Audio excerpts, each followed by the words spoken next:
শঙ্কায় ছিলাম যে ডাকসু বানচাল হতে পারে কিনা। এই দেশ থেকে ফ্যাসিবাদ ট্রেনে করে পালিয়ে যায়নি। ঢাকা বিশ্ববিদ্যালয়ের শিক্ষার্থীরা জাগ্রত আছে, কোনো রকম প্রশাসনিক কাজ হবে না।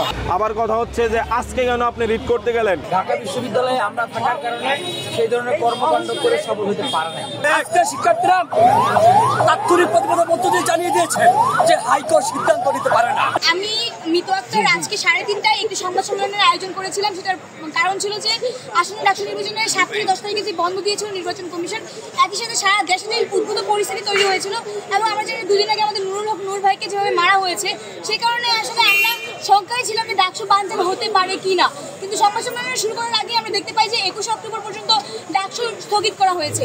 আমি একজন প্রার্থী হিসেবে নির্বাচন কমিশনকে প্রশ্ন করতে চাই যে হাইকোর্ট একজন প্রার্থীর মনোনয়ন বাতিল করতে পারে, স্থগিত করতে পারে, কিন্তু রিটের পরিপ্রেক্ষিতে। কিন্তু আপনি একটু আগে ব্রিফ করলেন, এরকম কোনো সংকেত আমরা দেখতে পাইনি যে নির্বাচন বাতিল হবে।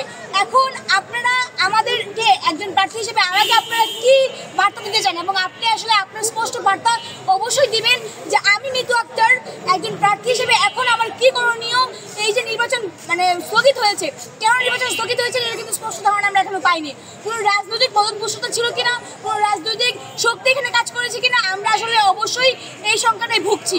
আমাদেরকে স্পষ্ট বার্তা অতি দ্রুত দিতে হবে এবং আমরা চাই, আমরা যারা প্রার্থী ধরে কষ্ট করে আসছি, জুলাই গণঅভ্যুত্থানের পরে সেই ডিসেম্বর মাসে ডাকসু হওয়ার কথা ছিল, সেটা আস্তে আস্তে পিছিয়ে সেপ্টেম্বর মাস করা হলো, সেটা এখনো কেন আসলে হয়ে ওঠেনি এবং এটা হয়ে ওঠার পরে কেন এখনো ডাকসু স্থগিত করা হয়েছে। আপনাদের পক্ষ থেকে অবশ্যই অতি দ্রুত এটার একটা নির্বাচনী এই স্পষ্ট একটা বার্তা চাই যে ডাকসু কবে নাগাদ হচ্ছে এবং কিভাবে হাইকোর্ট রায় দিতে পারে যে ডাকসু বন্ধের ঘোষণা দিতে পারে। আমরা সেটার পক্ষেও আপনাদের স্পষ্ট বার্তা আমরা চাই। এবং আমি বলতে চাই যে কোনো রাজনৈতিক পদভ্রষ্টতা যদি থেকে থাকে তাহলে অবশ্যই এর আমরা প্রতিবাদ করবো এবং আমরা কিভাবে আগামী 9 সেপ্টেম্বর ডাকসু নির্বাচনে অংশগ্রহণ ডাকসু নির্বাচন হয় সেটা নিয়ে কাজ করবো ইনশাল্লাহ। আপনারা জানেন, তাদেরকে মনে রাখতে হবে ইন্টারকন্টিনেন্টালের কোনো বৈঠকে বসা কোনো সিদ্ধান্ত কিন্তু এই দেশ থেকে ফ্যাসিবাদ ট্রেনে করে পালিয়ে যায়নি। এই ঢাকা বিশ্ববিদ্যালয়ের শিক্ষার্থীরা রাজপথে নেমে এসেছে, তারা সারা বাংলাদেশের মানুষকে জাগ্রত করেছে, সারা বাংলাদেশের মানুষ একসাথে রাজপথ থেকে তাদেরকে এই দেশ থেকে ফ্যাসিবাদকে বিদায় করেছে। এরকমটা যদি আবার কেউ করার চেষ্টা করে, ঢাকা বিশ্ববিদ্যালয়ের প্রত্যেকটা শিক্ষার্থী তাদেরকে হুঁশিয়ারি দিয়ে জানিয়ে দিতে চায় যে ভাই, প্রহসন করে কোনো লাভ নেই, কোনো রকম প্রহসনের কাজ হবে না। ঢাকা বিশ্ববিদ্যালয়ের শিক্ষার্থীরা জাগ্রত আছে এবং আমরা আমাদের অধিকার আদায় বদ্ধপরিকর আছি এবং যতক্ষণ পর্যন্ত না ডাকসু নির্বাচিত হচ্ছে এবং শিক্ষার্থীদের কাঙ্ক্ষিত সমস্যাগুলোর সমাধান আসছে, ততক্ষণ পর্যন্ত আমাদের সংগ্রাম চলছে, আমাদের সংগ্রাম চলবে ইনশাআল্লাহ। কার্যকর ছিল না ওই সময় প্রতিটি হলে, প্রতিটি ডিপার্টমেন্টে আমরা দেখেছি যে ছাত্র প্রতিনিধি নির্বাচনের মাধ্যমে বিশ্ববিদ্যালয়ের পরিবেশকে স্থিতিশীল রাখা হয়েছে।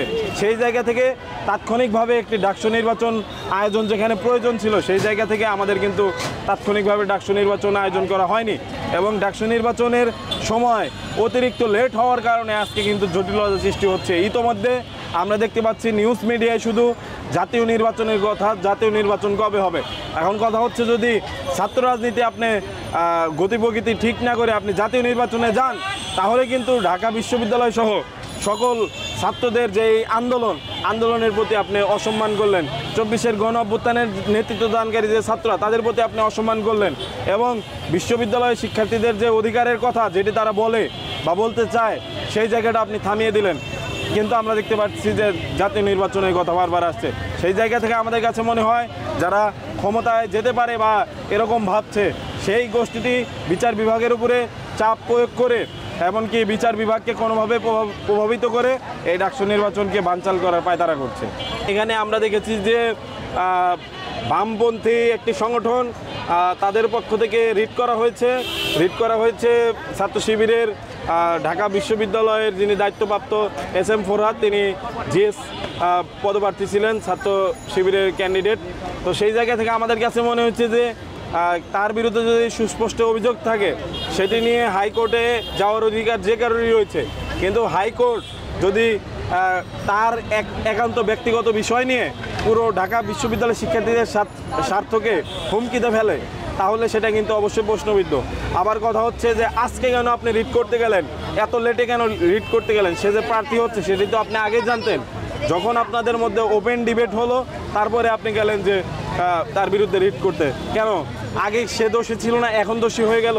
সেই জায়গা থেকে আমাদের কাছে মনে হচ্ছে যে সামগ্রিক বিষয়টি ঘোলাটে করার জন্য একটি গোষ্ঠী বসে আছে এবং বামপন্থী একটি সংগঠনের একজন সদস্য যিনি যাকে সবাই চেনে, মেঘমল্লার বসু, তিনি কিন্তু বলেছেন যে যিনি রিট করেছেন তিনি হলেন একজন মুজিববাদী বাম।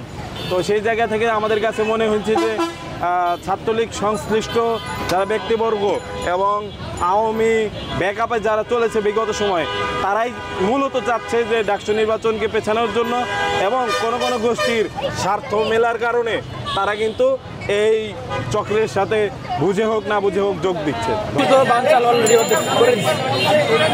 অস্থিরতা, অস্থিরতা ঢাকা বিশ্ববিদ্যালয়ে আমরা থাকার কারণে সেই ধরনের কর্মকাণ্ড করে সফল হতে পারে নাই।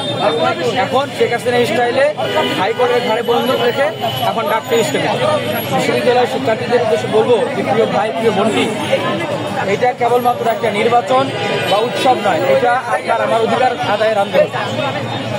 অতীতে যেমন দেখেছেন বিশ্ববিদ্যালয়কে দখল করে নেওয়া হয়েছিল, ঠিক আবারও যদি আপনারা গেস্টিং আন্দোলনের ভিতরে না চান, দখলকারীতে রাজনীতির ভিতরে না চান, সত্যিকার অর্থে একটা একাডেমিক এক্সেলেন্সের বিশ্ববিদ্যালয় চান, একটা গণতান্ত্রিক ক্যাম্পাস চান, এই ডাকসুর ভিতর দিয়ে আপনাদের প্রকৃত বন্ধুদেরকে খুঁজে নিতে হবে। ডাকসু বাঞ্চল হওয়ার ষড়যন্ত্র রুখে দিতে হবে এবং এই ডাকসুকে যদি প্রভাবিত করার যে প্রক্রিয়াগুলো চলতেছে, যে প্রসেসগুলো চলতেছে, সেগুলোকেও আপনাদেরকে মোকাবেলা করতে হবে।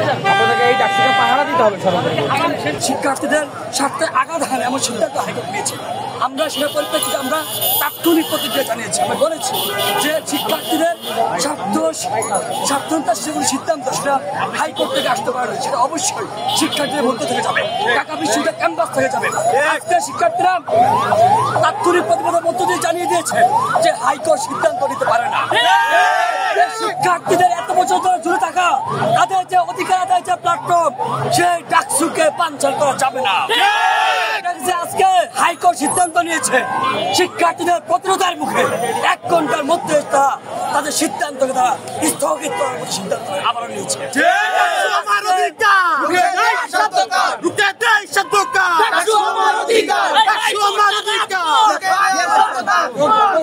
আমরা হাইকোর্টকে